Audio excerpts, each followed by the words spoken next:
Que bom que você chegou até aqui. Sinta-se uma pessoa abençoada. Você também pode ajudar a levar esta mensagem a outras pessoas. Compartilhe este vídeo em seus grupos de mensagens. Deixe seu comentário. E não se esqueça, deixe seu like. Gratidão. O desejado de todas as nações. Capítulo 74. Getsemane. Em companhia dos discípulos, fez o Salvador vagarosamente o caminho para o jardim de Getsemane. A lua pascual, clara e cheia, brilhava num céu sem nuvens. Silenciara a cidade de tendas de peregrinos. Jesus estivera conversando animadamente com os discípulos, instruindo-os. Mas, ao aproximar-se do Getsemane, tornou-se estranhamente mudo. Muitas vezes lá estivera para meditar e orar, mas nunca com o coração tão cheio de tristeza como nessa noite de sua última agonia. Durante sua vida na terra, andara à luz da presença de Deus. Quando em conflito com homens que eram inspirados pelo próprio espírito de Satanás, podia dizer: aquele que me enviou está comigo. O Pai não me tem deixado só, porque eu faço sempre o que lhe agrada. Agora, porém, parecia excluído da luz da mantenedora presença de Deus. Era então contado entre os transgressores. Devia suportar a culpa da humanidade caída. Sobre aquele que não conheceu o pecado, devia pesar a iniquidade da raça caída. Tão terrível lhe parece o pecado, tão grande o peso da culpa que deve levar sobre si, que é tentado a temer que ele o separe para sempre do amor do Pai. Sentindo quão terrível é a ira de Deus contra a transgressão, exclama: a minha alma está profundamente triste até a morte. Ao aproximarem-se do jardim, os discípulos notaram a mudança que se operara em seu mestre. Nunca dantes o tinham visto tão indizivelmente triste e silencioso. À medida que avançava, mais se aprofundava essa estranha tristeza. Todavia não ousavam interrogá-lo quanto à causa da mesma. Seu corpo cambaleava como se estivesse prestes a cair. Ao chegar ao jardim, os discípulos, ansiosos, procuraram o lugar habitual do retiro do mestre para que ele pudesse descansar. Cada passo que dava agora fazia-o com extremo esforço. Gemia alto, como sob a opressão de terrível fardo. Por 2 vezes os companheiros o sustiveram, do contrário teria tombado por terra. Próximo à entrada do horto, Jesus deixou todos os discípulos, com exceção de 3, pedindo-lhes que orassem por si mesmos e por ele. Em companhia de Pedro, Tiago e João, penetrou nos mais retirados recessos do mesmo horto. Esses 3 discípulos eram os mais íntimos companheiros de Cristo. Contemplaram-lhe a glória no Monte da Transfiguração, viram Moisés e Elias conversando com ele, ouviram a voz do céu. Agora, em sua grande luta, Cristo os desejava ter perto de si. Muitas vezes passaram a noite ao seu lado nesse retiro. Nessas ocasiões, depois de um período de vigília e oração, costumavam dormir imperturbados à pequena distância do Mestre, até que os despertava pela manhã para irem novamente ao trabalho. Agora, porém, desejava que passassem a noite com ele em oração. No entanto, não podia admitir que nem mesmo eles testemunhassem a agonia que devia suportar. Ficai aqui, disse-lhes, e velai comigo. Foi a uma pequena distância deles, não tão afastado que o não pudessem ver e ouvir, e caiu prostrado por terra. Sentia que, pelo pecado, estava sendo separado do Pai. O abismo era tão largo, tão negro, tão profundo, que seu espírito tremeu diante dele. Para escapar a essa agonia, não deve exercer seu poder divino. Como homem, cumpre-lhe sofrer as consequências do pecado do homem. como homem, deve suportar a ira divina contra a transgressão. Cristo se achava então em atitude diversa daquela em que sempre estivera. Seus sofrimentos podem melhor ser descritos nas palavras do profeta: ó espada, ergue-te contra o meu pastor e contra o varão que é meu companheiro, diz o Senhor dos Exércitos. Como substituto e refém do pecador, estava Cristo sofrendo sob a justiça divina. Viu o que significa justiça. Até então, fora como um intercessor por outros. Agora ansiava alguém que por ele intercedesse. Ao sentir Cristo interrompida sua unidade com o Pai, temia que, em sua natureza humana, não fosse capaz de resistir ao vindouro conflito com os poderes das trevas. No deserto da tentação, estivera em jogo o destino da raça humana. Cristo saíra então vitorioso. Agora viera o tentador para a derradeira e tremenda luta. Para isso se preparara ele durante os 3 anos de ministério de Cristo. Tudo estava em jogo para ele. Falhasse aqui, e estava perdida sua esperança de domínio. Os reinos do mundo tornar-se-iam afinal possessão de Cristo. Ele próprio seria derrotado e expulso. Mas se Cristo pudesse ser vencido, a terra se tornaria para sempre o reino de Satanás e a raça humana estaria perpetuamente em seu poder. Com os resultados do conflito perante si, a alma de Cristo se encheu de terror da separação de Deus. Satanás dizia-lhe que, se tornasse o penhor de um mundo pecaminoso, seria eterna separação. Ele se identificaria com o reino de Satanás e nunca mais seria um com Deus. E que se lucraria com esse sacrifício? Quão desesperadas pareciam a culpa e a ingratidão humanas! Satanás apertava o Redentor, apresentando a situação justamente em seus piores aspectos. A nação que pretende achar-se acima de todas as outras quanto às vantagens temporais e espirituais, rejeitou-te. Procuram destruir-te a ti, fundamento, centro e selo das promessas que lhes foram feitas como povo particular. Um de teus próprios discípulos, que tem ouvido tuas instruções e sido um dos de mais destaque nas atividades da igreja, trair-te-á. Um de teus mais zelosos seguidores te há de negar. Todos te abandonarão. Cristo repeliu esse pensamento com todo o seu ser. Que aqueles a quem empreendera salvar, aqueles a quem tanto amava, se unissem aos tramas de Satanás, isto lhe traspassava a alma. Terrível era o conflito.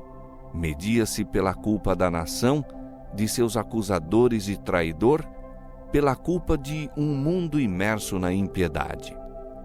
Os pecados dos homens pesavam duramente sobre Cristo e esmagava-lhe a alma o sentimento da ira divina. Contemplai-o considerando o preço a ser pago pela alma humana. Em sua agonia, apega-se ao solo frio como a impedir de ser levado para longe de Deus. O enregelante orvalho da noite cai-lhe sobre o corpo curvado, mas não atenta para isso. De seus pálidos lábios irrompe o amargo brado: meu Pai, se é possível, passe de mim esse cálice. Mas mesmo então acrescenta: todavia não como eu quero, mas como tu queres. O coração humano anseia simpatia no sofrimento. Esse anseio experimentou o Cristo até ao mais profundo de seu ser. Na suprema angústia de sua alma, foi ter com os discípulos com aflitivo desejo de ouvir algumas palavras reconfortantes daqueles a quem tantas vezes concedera bênçãos e conforto e escudara na dor e na aflição. Aquele que para eles tivera sempre expressões de simpatia, sofria agora sobre-humana dor e almejava saber que estavam orando por ele e por si mesmos. Quão negra se lhe afigurava a malignidade do pecado!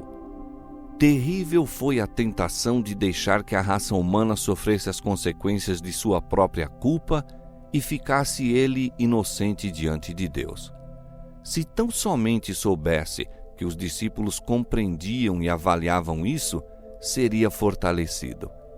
Erguendo-se num doloroso esforço, dirigiu-se cambaleante ao lugar onde deixara os companheiros, mas achou-os adormecidos. Houvesse-os encontrado em oração e ter-se-ia sentido aliviado. Estivessem buscando refúgio em Deus para que as forças satânicas não prevalecessem sobre eles, e Jesus se teria sentido confortado por sua firme fé. Mas não deram ouvidos à repetida advertência: vigiai e orai. A princípio ficaram perturbados ao ver o Mestre, de ordinário tão calmo e de tanta compostura, lutando com uma dor que estava além da compreensão. Tinham orado enquanto ouviram os grandes clamores do sofredor. Não pretendiam abandonar seu Senhor, mas pareciam paralisados por um torpor que teriam sacudido de si caso houvessem continuado a rogar a Deus. Não compreendiam a necessidade de vigilância e fervorosa súplica a fim de resistir à tentação. Mesmo antes de se dirigir para o horto, Jesus dissera aos discípulos: todos vós esta noite vos escandalizareis em mim. Haviam-lhe assegurado firmemente que o acompanhariam à prisão e à morte, e o pobre, presunçoso Pedro acrescentara: ainda que todos te escandalizem em ti, eu nunca me escandalizarei. Mas os discípulos confiavam em si mesmos. Não olharam para o poderoso ajudador, como Cristo os aconselhara a fazer.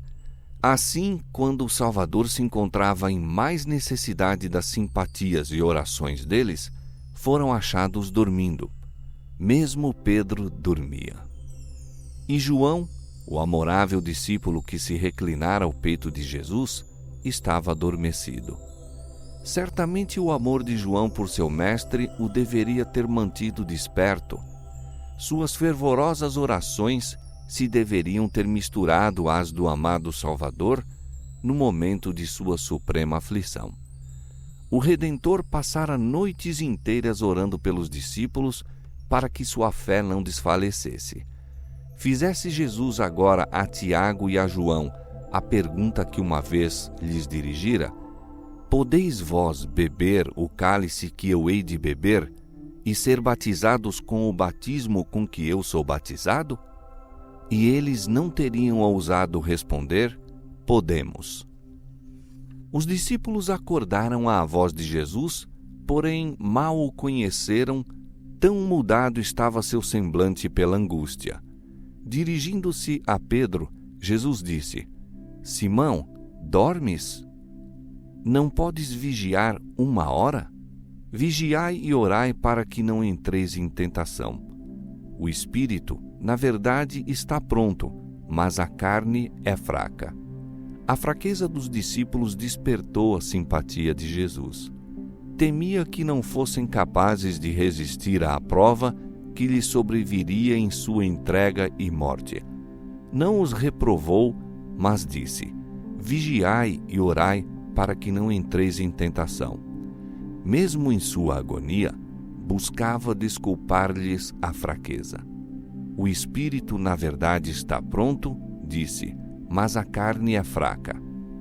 Novamente foi o Filho de Deus tomado de sobre-humana aflição e, desfalecido e exausto, arrastou-se outra vez para o lugar de sua luta anterior. Seu sofrimento era ainda maior que antes. Ao sobrevir-lhe a agonia da alma, seu suor tornou-se em grandes gotas de sangue que corriam até ao chão. Os ciprestes e as palmeiras foram as silenciosas testemunhas de sua angústia. Dos folhudos ramos caía denso orvalho sobre seu corpo prostrado, como se a natureza chorasse sobre seu autor, sozinho em luta contra os poderes das trevas.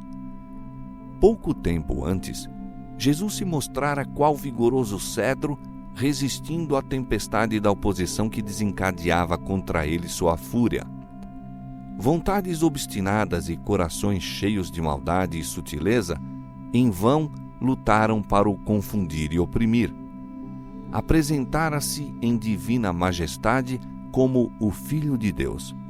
Agora era como uma cana açoitada e pendida por furiosa tempestade. Vencedor, aproximara-se da consumação de sua obra, havendo conquistado a cada passo a vitória sobre os poderes das trevas. Como já glorificado, asseverara ter unidade com Deus. Com firmes acentos entoara seus cânticos de louvor, dirigira aos discípulos palavras de ânimo e ternura. Agora chegara a hora do poder das trevas. Agora se lhe ouvia a voz no silêncio da noite, não em notas de triunfo, mas plena de humana angústia. As palavras do Salvador foram levadas aos ouvidos dos entorpecidos discípulos. Meu Pai, se este cálice não pode passar de mim sem eu o beber, faça-se a tua vontade. O primeiro impulso dos discípulos foi ir ter com ele, mas pedira-lhes que ficassem ali, velando em oração. Quando Jesus chegou a eles, achou-os ainda adormecidos. De novo sentira ele o anseio da companhia, de algumas palavras dos discípulos que trouxessem alívio e quebrassem o encanto das trevas que quase o venciam. Mas seus olhos estavam cegados e não sabiam que responder-lhe. Sua presença os despertou. Viram-lhe o rosto manchado com o suor sanguinolento da agonia e encheram-se de temor. Sua angústia mental não a podiam compreender. O seu parecer estava tão desfigurado, mais do que o dos outros filhos dos homens. Voltando, Jesus tornou a procurar o seu retiro, caindo prostrado, vencido pelo horror de uma grande treva. A humanidade do Filho de Deus tremia naquela probante hora. Não orava agora pelos discípulos para que a fé deles não desfalecesse, mas por sua própria alma assediada de tentação e angústia. O tremendo momento chegara, aquele momento que decidiria o destino do mundo. Na balança oscilava a sorte da humanidade. Cristo ainda podia, mesmo então, recusar beber o cálice reservado ao homem culpado. Ainda não era demasiado tarde. Poderia enxugar da fronte o suor de sangue e deixar perecer o homem em sua iniquidade. Poderia dizer: receba o pecador o castigo de seu pecado, e eu voltarei a meu Pai. Beberá o Filho de Deus o amargo cálice da humilhação e da agonia? Sofrerá o inocente as consequências da maldição do pecado para salvar o criminoso? Trêmulas caem as palavras dos pálidos lábios de Jesus. Meu Pai, se este cálice não pode passar de mim sem eu o beber, faça-se a tua vontade. 3 vezes proferiu essa oração. 3 vezes recuou sua humanidade do derradeiro, supremo sacrifício. Surge, porém, então, a história da raça humana diante do Redentor do mundo. Vê que os transgressores da lei, se deixados a si mesmos, têm de perecer. Vê o desamparo do homem. Vê o poder do pecado. As misérias e os ais do mundo condenado erguem-se ante ele. Contempla-lhe a sorte iminente e decide-se. Salvará o homem, custe o que custar de sua parte. Aceita seu batismo de sangue para que, por meio dele, milhões de almas a perecer obtenham a vida eterna.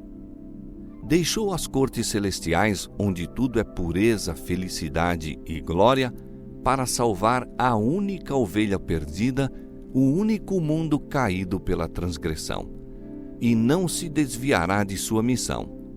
Tornar-se-á a propiciação de uma raça que quis pecar. Sua prece agora respira apenas submissão. Se este cálice não pode passar de mim sem eu o beber, faça-se a tua vontade. Havendo tomado a decisão, cai moribundo no solo do qual se erguera parcialmente.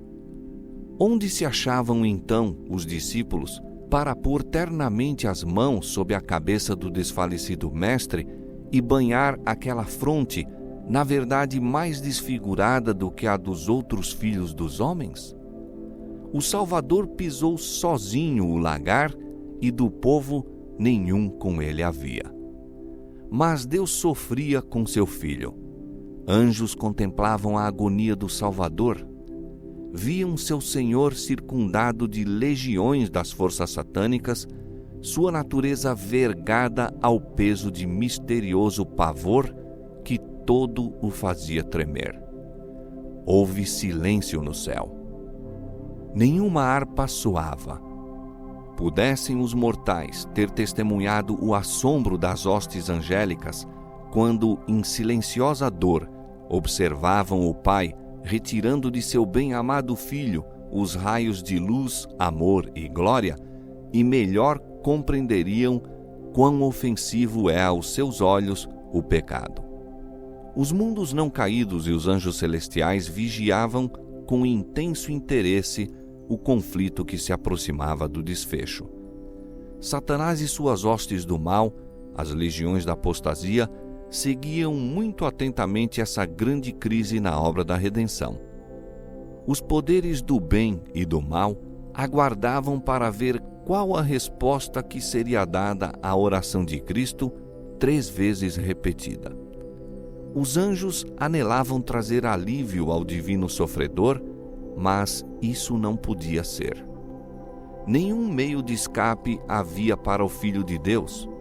Nessa horrível crise, quando tudo estava em jogo, quando o misterioso cálice tremia nas mãos do sofredor, abriu-se o céu, refugiu uma luz por entre a tempestuosa treva da hora da crise, e o poderoso anjo que se acha na presença de Deus, ocupando a posição da qual Satanás caíra, veio para junto de Cristo. O anjo não veio para tomar-lhe o cálice das mãos, mas para fortalecê-lo a fim de que o bebesse com a certeza do amor do Pai. Veio para dar força ao divino humano suplicante. Ele lhe apontou os céus abertos, falando-lhe das almas que seriam salvas em resultado de seus sofrimentos. Afirmou-lhe que seu Pai é maior e mais poderoso que Satanás, que sua morte redundaria na íntima derrota do mesmo e que o reino deste mundo seria dado aos santos do Altíssimo. Disse-lhe que ele veria o trabalho de sua alma e ficaria satisfeito, pois contemplaria uma multidão de membros da família humana salvos, eternamente salvos. A agonia de Cristo não cessou, mas sua depressão e desânimo o deixaram. A tempestade não amainou de maneira alguma, mas aquele que dela era objeto estava fortalecido para lhe enfrentar a fúria. Saiu calmo e sereno. Uma paz celestial pairava-lhe no rosto manchado de sangue. Suportara aquilo que criatura humana jamais poderia sofrer, pois provara os sofrimentos da morte por todos os homens. Os adormecidos discípulos foram subitamente despertados pela luz que circundava o Salvador.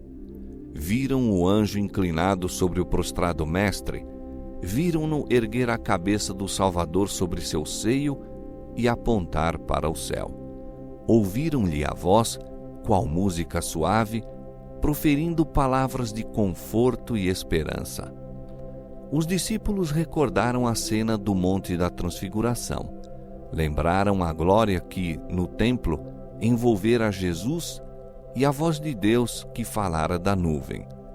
Agora se revelava aquela mesma glória e não tiveram mais temor pelo Mestre.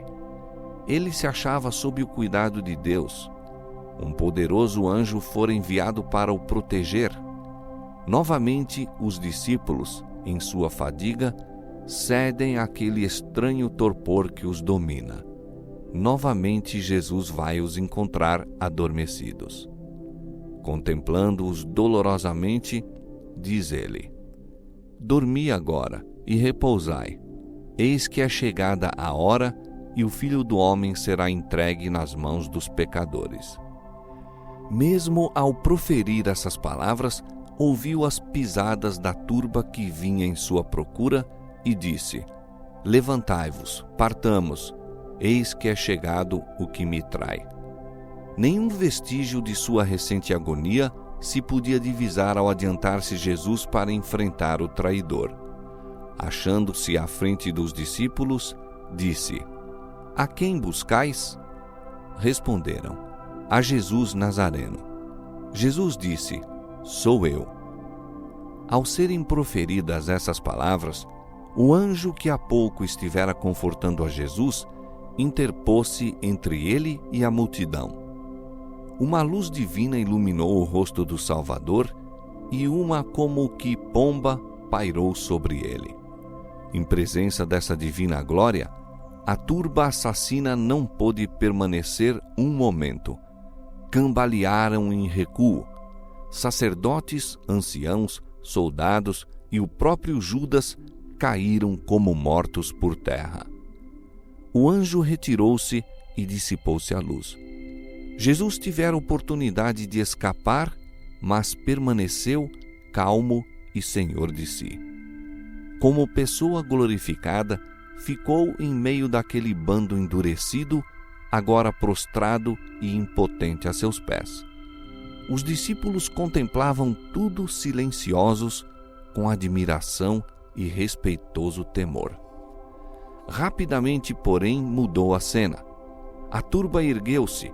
Os soldados romanos, os sacerdotes e Judas reuniram-se em redor de Cristo.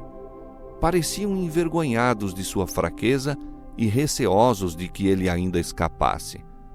Novamente fez o Redentor a pergunta: a quem buscais? Tinham tido a prova de que aquele que se achava diante deles era o Filho de Deus, mas não se queriam convencer. À pergunta: a quem buscais? Tornaram a responder: a Jesus Nazareno. O Salvador disse então: já vos disse que sou eu. Se vós me buscais a mim, deixai ir estes. E apontou aos discípulos. Sabia quão fraca era a fé deles e buscou escudá-los contra a tentação e a prova. Por eles estava pronto a se sacrificar. Judas, o traidor, não esqueceu a parte que devia desempenhar. Quando a turba penetrou no horto, fora ele que a conduzira, seguido de perto pelo sumo sacerdote. Aos perseguidores de Jesus deram um sinal, dizendo: o que eu beijar é esse, prendei-o. Pretende então não ter parte nenhuma com eles. Achegando-se a Jesus, toma-lhe a mão como um amigo familiar. Com as palavras: eu te saúdo, Rabi. Ele o beija repetidamente e parece chorar, como sentindo com ele o perigo que corria. Jesus lhe disse: amigo, aqui vieste? A voz tremia-lhe de dor ao acrescentar: Judas, com um beijo traís o Filho do Homem?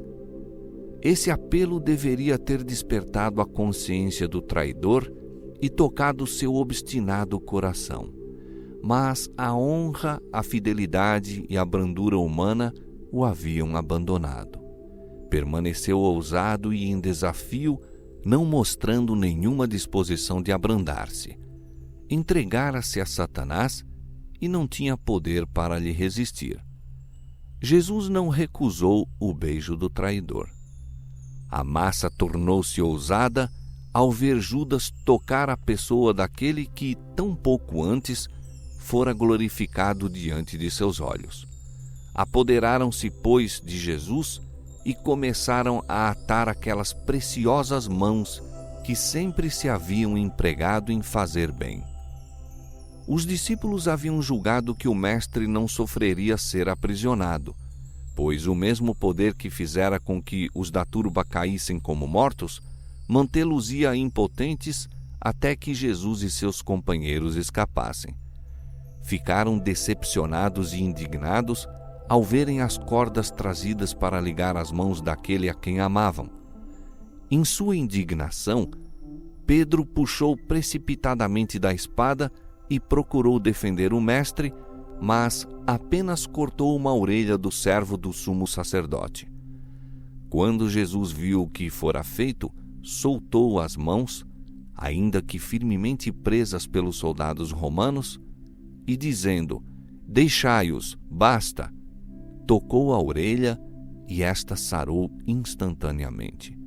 Disse então a Pedro: "Mete no seu lugar a tua espada, porque todos os que lançarem mão da espada, a espada morrerão. Ou pensas tu que eu não poderia rogar agora a meu Pai, e que ele não me mandaria mais de 12 legiões de anjos?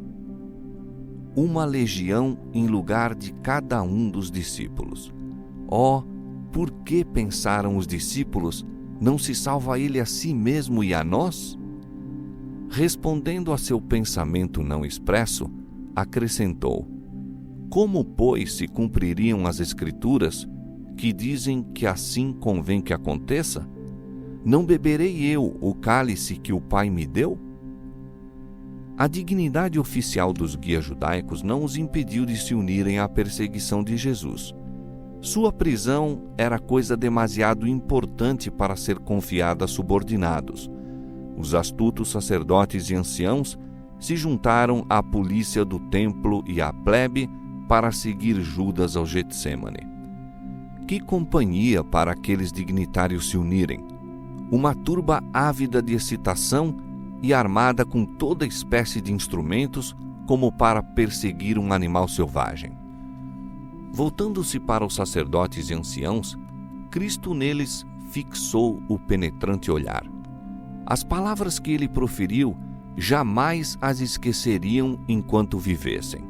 Foram como setas agudas do Todo-Poderoso. Com dignidade, disse: "Saíste contra mim como para um ladrão ou salteador, com espadas e varapaus. Todos os dias me assentava ensinando no templo. Tinhais oportunidade de deitar-me às mãos e nada fizestes. A noite é mais adequada para a vossa obra, mas esta é a vossa hora e o poder das trevas." Os discípulos ficaram aterrorizados ao ver que Jesus permitia que o prendessem e ligassem. Escandalizaram-se de que ele suportasse essa humilhação feita a si e a eles. Não lhe podiam entender a conduta e censuraram-no por se submeter à turba. Em sua indignação e temor, Pedro propôs que se salvassem a si mesmos. Seguindo essa sugestão, todos os discípulos, deixando-o, fugiram. Mas Cristo predissera essa deserção. "Eis que chega a hora", dissera, "e já se aproxima, em que vós sereis dispersos, cada um para sua parte, e me deixareis só. Mas não estou só, porque o Pai está comigo."